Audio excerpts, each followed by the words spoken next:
प्रणाम आप सभी को। मेरा नाम रोशन है। दोस्तों, आज मैं आपके लिए लेकर आया हूँ मुंशी प्रेमचंद की कहानी बड़े भाई साहब। इस कहानी में बड़े भाई साहब अपने कर्तव्यों को संभालते हुए अपने छोटे भाई के प्रति अपनी जिम्मेदारियों का बखूबी निर्वाह करते हैं। इस कहानी में अपने से छोटे और बड़ों के प्रति हमारी जिम्मेदारियां हमारे लिए कितनी आवश्यक है, इसका बेजोड़ चित्रण किया गया है।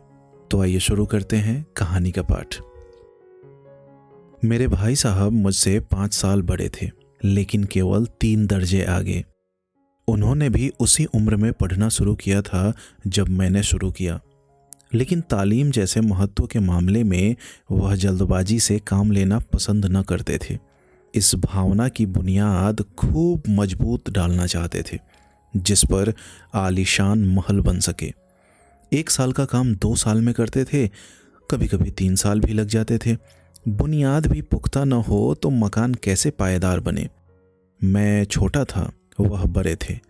मेरी उम्र 9 साल की थी, वह 14 साल के थे। उन्हें मेरी तंबीह और निगरानी का जन्मसिद्ध अधिकार था, और मेरी शालीनता इसी में थी कि उनके हुक्म को कानून समझूं। वह स्वभाव से बड़े अध्ययनशील थे, हरदम किताब खोले बैठे रहते और शायद दिमाग को आराम देने के लिए कभी कॉपी पर, कभी किताब के हाशियों पर चिड़ियों, कुत्तों, बिल्लियों की तस्वीरें बनाया करते थे। कभी कभी एक ही नाम या शब्द या वाक्य 10-20 बार लिख डालते। कभी एक शेर को बार बार सुंदर अक्षरों में नकल करते।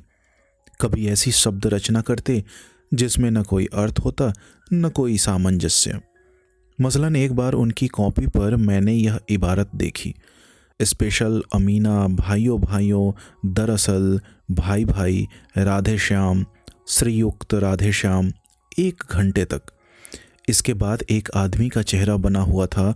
मैंने बहुत चेष्टा की कि इस पहेली का कोई अर्थ निकालूं, लेकिन असफल रहा और उनसे पूछने का साहस न हुआ। वह 9वीं जमात में थे, मैं 5वीं में। उनकी रचनाओं को समझना मेरे लिए छोटा मुंह बड़ी बात थी। मेरा जी पढ़ने में बिल्कुल न लगता था। 1 घंटा भी किताब लेकर बैठना पहाड़ था।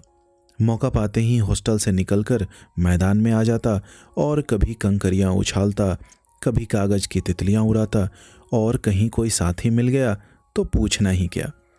कभी 4 दीवारी पर चढ़कर नीचे कूद रहे हैं, कभी फाटक पर सवार उसे आगे पीछे चलाते हुए मोटर कार का आनंद उठा रहे हैं। लेकिन कमरे में आते ही भाई साहब का वह रुद्र रूप देखकर प्राण सूख जाते थे। उनका पहला सवाल यह होता, कहाँ थे? हमेशा यही सवाल इसी ध्वनि में हमेशा पूछा जाता था, और इसका जवाब मेरे पास केवल मौन था।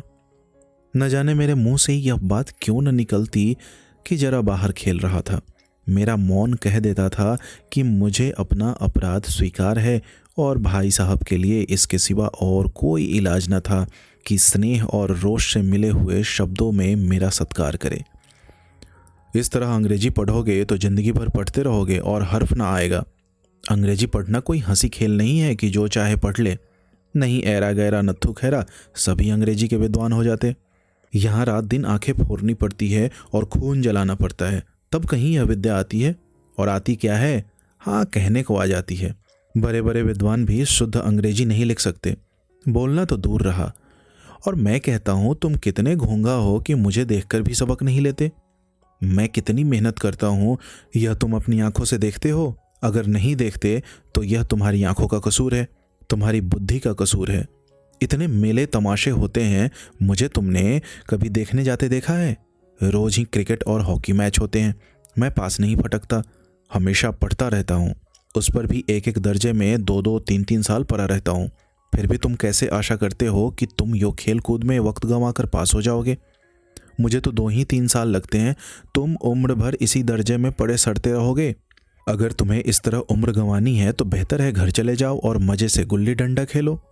दादा की गाढ़ी कमाई के रुपए क्यों बर्बाद करते हो? मैं यह लतार सुनकर आंसू बहाने लगता। जवाब ही क्या था? अपराध तो मैंने किया, लतार कौन सहे। भाई साहब उपदेश की कला में निपुण थे। ऐसी ऐसी लगती बातें कहते, ऐसे ऐसे सुक्ति बाण चलाते कि मेरे जिगर के टुकड़े टुकड़े हो जाते और हिम्मत टूट जाती। इस तरह जान तोड़कर मेहनत करने की शक्ति मैं अपने में न पाता था और उस निराशा में जरा देर के लिए मैं सोचने लगता, क्यों न घर चला जाऊं। जो काम मेरे बूते से बाहर है उसमें हाथ डालकर क्यों अपनी ज़िंदगी खराब करूं। मुझे अपना मूर्ख रहना मंजूर था, लेकिन उतनी मेहनत, मुझे तो चक्कर आ जाता था।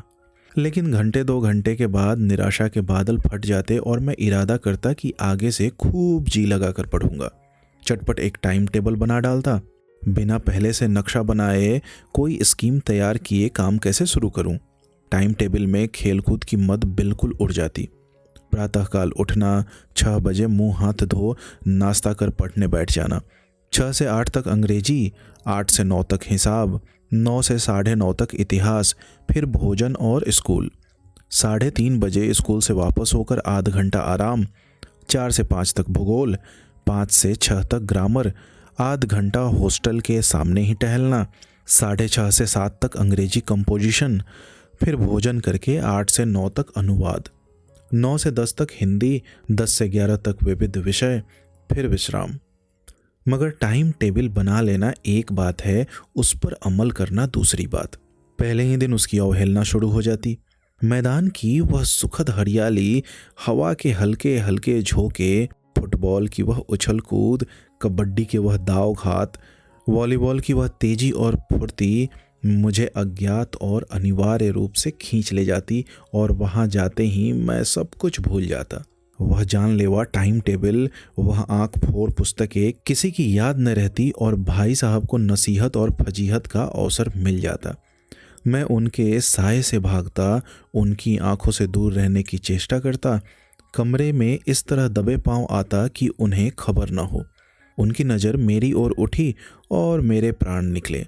हमेशा सिर पर एक नंगी तलवार सी लटकती मालूम होती। फिर भी जैसे मौत और विपत्ति के बीच भी आदमी मोह और माया के बंधन में जकड़ा रहता है, मैं फटकार और घुड़कियां खाकर भी खेल कूद का तिरस्कार न कर सकता। सालाना इम्तिहान हुआ। भाई साहब फेल हो गए, मैं पास हो गया और दर्जे में प्रथम आया। मेरे और उनके बीच में 2 साल का अंतर रह गया।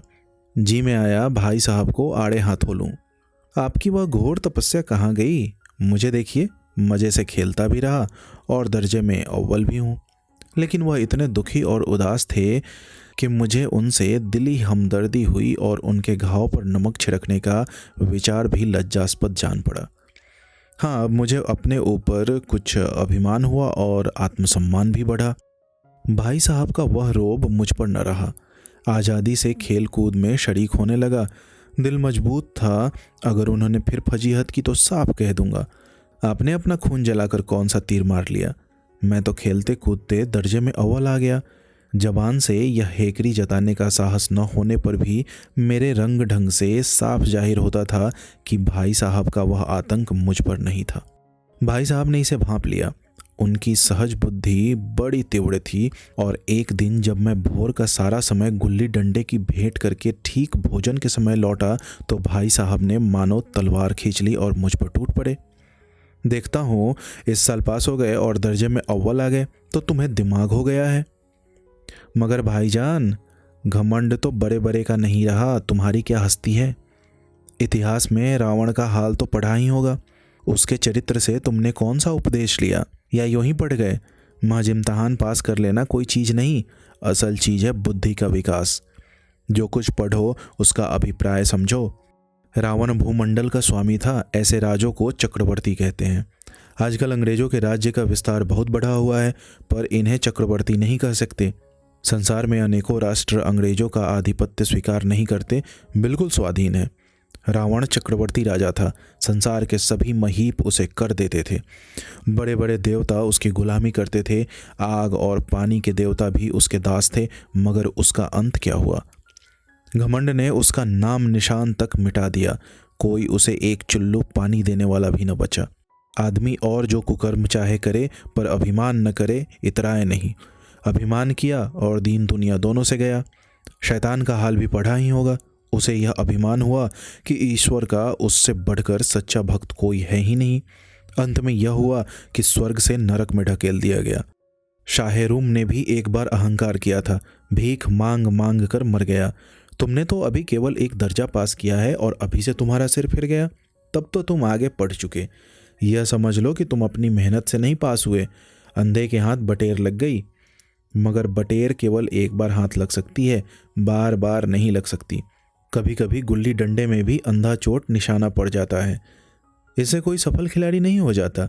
सफल खिलाड़ी वह है जिसका कोई निशाना खाली न जाए। मेरे फेल होने पर मत जाओ। मेरे दर्जे में आओगे तो दांतों पसीना आ जाएगा। जब अलजबड़ा और ज्योमेट्री के लोहे के चने चबाने पड़ेंगे और इंग्लिस्तान का इतिहास पढ़ना पड़ेगा। बादशाहों के नाम याद रखना आसान नहीं। 8 हेनरी ही गुजरे हैं। कौन सा कांड किस हेनरी के समय में हुआ, क्या यह याद कर लेना आसान समझते हो? हेनरी 7वें की जगह हेनरी 8वां लिखा और सब नंबर गायब। सफाचट। सिफर भी न मिलेगा, सिफर भी। हो किस ख्याल में? दर्जनों तो जेम्स हुए हैं, दर्जनों विलियम, कोरियो चार्ल्स। दिमाग चक्कर खाने लगता है, आंधी रोग हो जाता है। इन अभागों को नाम भी न जुड़ते थे। एक ही नाम के पीछे 2 सोयम, चहारुम, पंचुम लगाते चले गए। मुझसे पूछते तो 10 लाख नाम बता देता और ज्योमेट्री तो बस खुदा की पनाह। अ ब ज की जगह अ ज ब लिख दिया और सारे नंबर कट गए। कोई इन निर्दयी मुमतहीनों से नहीं पूछता कि आखिर अ ब ज और अ ज ब में क्या फ़र्क है। और व्यर्थ की बात के लिए क्यों छात्रों का खून करते हो? दाल भात रोटी खाई या भात दाल रोटी खाई, इसमें क्या रखा है? मगर इन परीक्षकों को क्या परवाह। वह तो वही देखते हैं जो पुस्तक में लिखा है। चाहते हैं कि लड़के अक्षर अक्षर रट डालें और इसी रटंत का नाम शिक्षा रख छोड़ा है। और आखिर इन बेसर पैर की बातों के पढ़ने से फायदा? इस रेखा पर लंब गिरा दो तो आधार लंब से दुगुना होगा। पूछिए इससे प्रयोजन? दुगुना नहीं चौगुना हो जाए या आधा ही रहे मेरी बला से, लेकिन परीक्षा में पास होना है तो यह सब खुरापात याद करनी पड़ेगी। कह दिया समय की पाबंदी पर एक निबंध लिखो जो 4 पन्नों से कम न हो। अब आप कॉपी सामने खोलें, कलम हाथ में लिए उसके नाम को रोइए। कौन नहीं जानता कि समय की पाबंदी बहुत अच्छी बात है। इससे आदमी के जीवन में संयम आ जाता है, दूसरों का उस पर स्नेह होने लगता है और उसके कारोबार में उन्नति होती है। लेकिन इस जरा सी बात पर 4 पन्ने कैसे लिखें? जो बात एक वाक्य में कही जा सके उसे 4 पन्नों में लिखने की जरूरत? मैं तो इसे हिमाकत कहता हूँ। यह तो समय की किफ़ायत नहीं बल्कि उसका दुरुपयोग है कि व्यर्थ में किसी बात को ठूंस दिया जाए। हम चाहते हैं आदमी को जो कुछ कहना हो चटपट कह दे, अपनी राय ले। मगर नहीं, आपको 4 पन्ने रंगने पड़ेंगे, चाहे जैसे लिखिए, और पन्ने भी पूरे फुल स्केप के आकार के। यह छात्रों पर अत्याचार नहीं तो और क्या है? अनर्थ तो यह है कि कहा जाता है संक्षेप में लिखो। समय की पाबंदी पर संक्षेप में एक निबंध लिखो जो 4 पन्नों से कम न हो। ठीक, संक्षेप में तो 4 पन्ने हुए नहीं, शायद 100-200 पन्ने लिखवाते। तेज भी दौड़िए और धीरे धीरे भी। उल्टी बात है या नहीं? बालक भी इतनी सी बात समझ सकता है, लेकिन इन अध्यापकों को इतनी तमीज भी नहीं। उस पर दावा है कि हम अध्यापक हैं। मेरे दर्जे में आओगे लाला तो ये सारे पापड़ बेलने पड़ेंगे और तब आटे दाल का भाव मालूम होगा। इस दर्जे में अव्वल आ गए हो तो ज़मीन पाँव पर नहीं रखते। इसलिए मेरा कहना मानिए, लाख फेल हो गया हूँ लेकिन तुमसे भरा हूँ। संसार का मुझे तुमसे कहीं ज़्यादा अनुभव है। जो कुछ कहता हूँ उसे गिरह बांधिए, नहीं पछताइएगा। स्कूल का समय निकट था, नहीं ईश्वर जाने यह उपदेश माला कब समाप्त होती। भोजन आज मुझे निस्वाद लग रहा था। जब पास होने पर यह तिरस्कार हो रहा है तो फेल हो जाने पर तो शायद प्राण ही ले लिए जाएं। भाई साहब ने अपने दर्जे की पढ़ाई का जो भयंकर चित्र खींचा था उसने मुझे भयभीत कर दिया। स्कूल छोड़कर घर नहीं भागा, यही ताज्जुब है। लेकिन इतने तिरस्कार पर भी पुस्तकों में मेरी अरुचि ज्यों की त्यों बनी रही। खेल कूद का कोई अवसर हाथ से न जाने देता। पढ़ता भी मगर बहुत कम, बस इतना कि रोज का टास्क पूरा हो जाए और दर्जे में जलील न होना पड़े। अपने ऊपर जो विश्वास पैदा हुआ था वह फिर लुप्त हो गया और फिर चोरों का सा जीवन कटने लगा। फिर सालाना इम्तहान हुआ और कुछ ऐसा संयोग हुआ कि मैं फिर पास हुआ और भाई साहब फेल हो गए। मैंने बहुत मेहनत नहीं की पर न जाने कैसे दर्जे में अव्वल आ गया। मुझे खुद अचरज हुआ। भाई साहब ने प्राणांतक परिश्रम किया। कोर्स का एक एक शब्द चाट गए थे। 10 बजे रात तक इधर, 4 बजे भोर से उधर, 6 से 9:30 तक स्कूल जाने के पहले। मुद्रा कांतिहीन हो गई थी, मगर बेचारे फेल हो गए। मुझे उन पर दया आती थी। नतीजा सुनाया गया तो वह रो पड़े और मैं भी रोने लगा। अपने पास होने की खुशी आधी हो गई।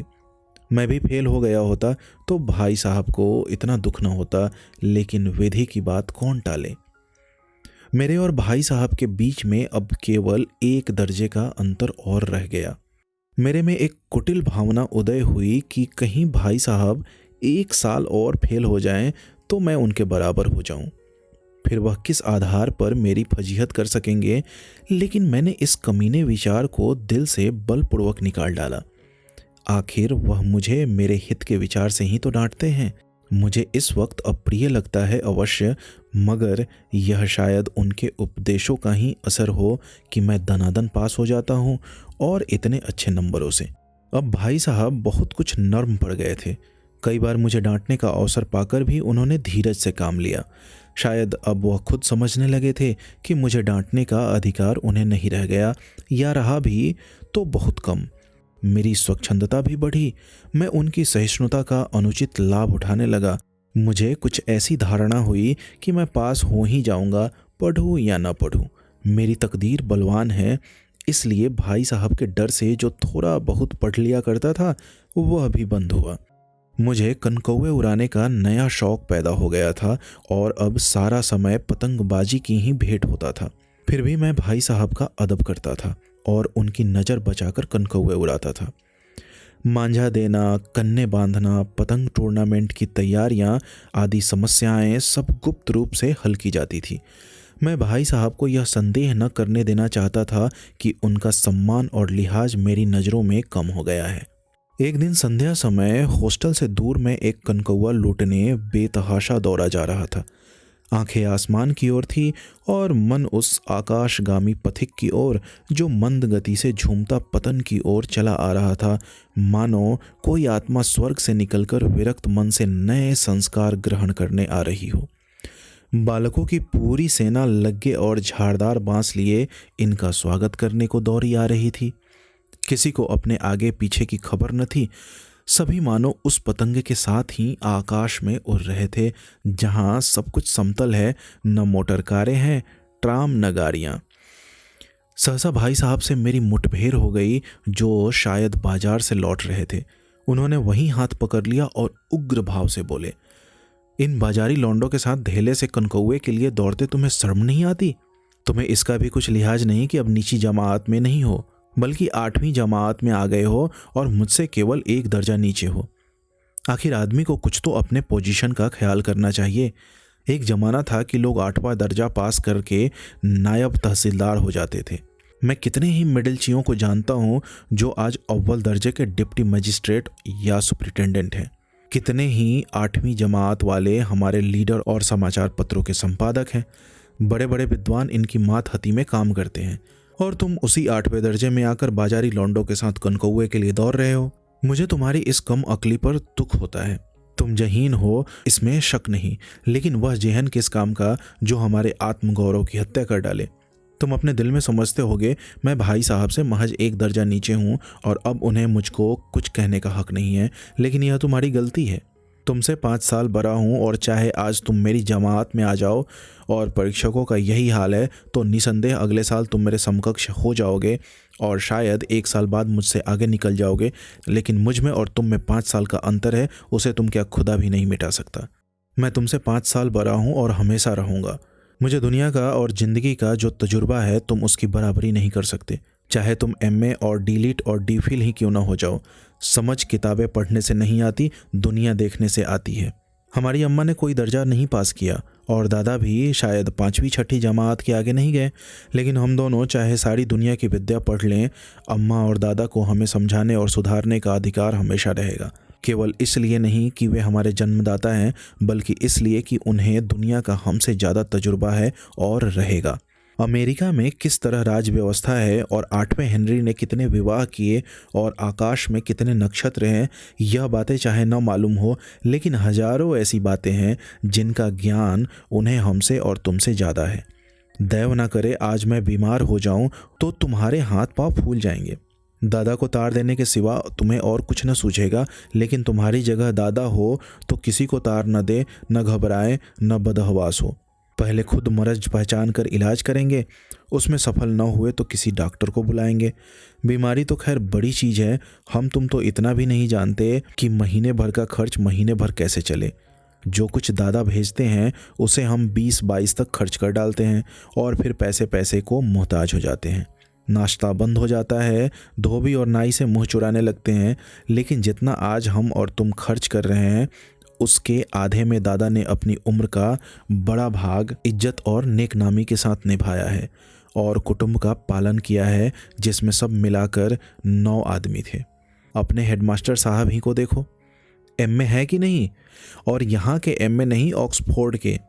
1000 रुपये पाते हैं, लेकिन उनके घर का इंतजाम कौन करता है? उनकी बूढ़ी माँ। हेडमास्टर साहब की डिग्री यहाँ बेकार हो गई। पहले खुद घर का इंतजाम करते थे, खर्च पूरा न पड़ता था, कर्जदार रहते थे।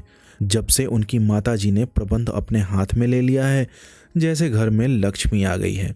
तो भाईजान, यह गरूर दिल से निकाल डालो कि तुम मेरे समीप आ गए हो और अब स्वतंत्र हो। मेरे देखते तुम बेराह न चलने पाओगे। अगर तुम यूँ न मानोगे तो मैं इसका प्रयोग भी कर सकता हूँ। भाई साहब ने थप्पड़ दिखाते हुए कहा। मैं जानता हूँ तुम्हें मेरी बातें जहर लग रही है। मैं उनकी इस नई युक्ति से नतमस्तक हो गया। मुझे आज सचमुच अपनी लघुता का अनुभव हुआ और भाई साहब के प्रति मेरे मन में श्रद्धा उत्पन्न हुई। मैंने सजल आंखों से कहा, हरगिज नहीं, आप जो कुछ फरमा रहे हैं वह बिल्कुल सच है और आपको उसके कहने का अधिकार है।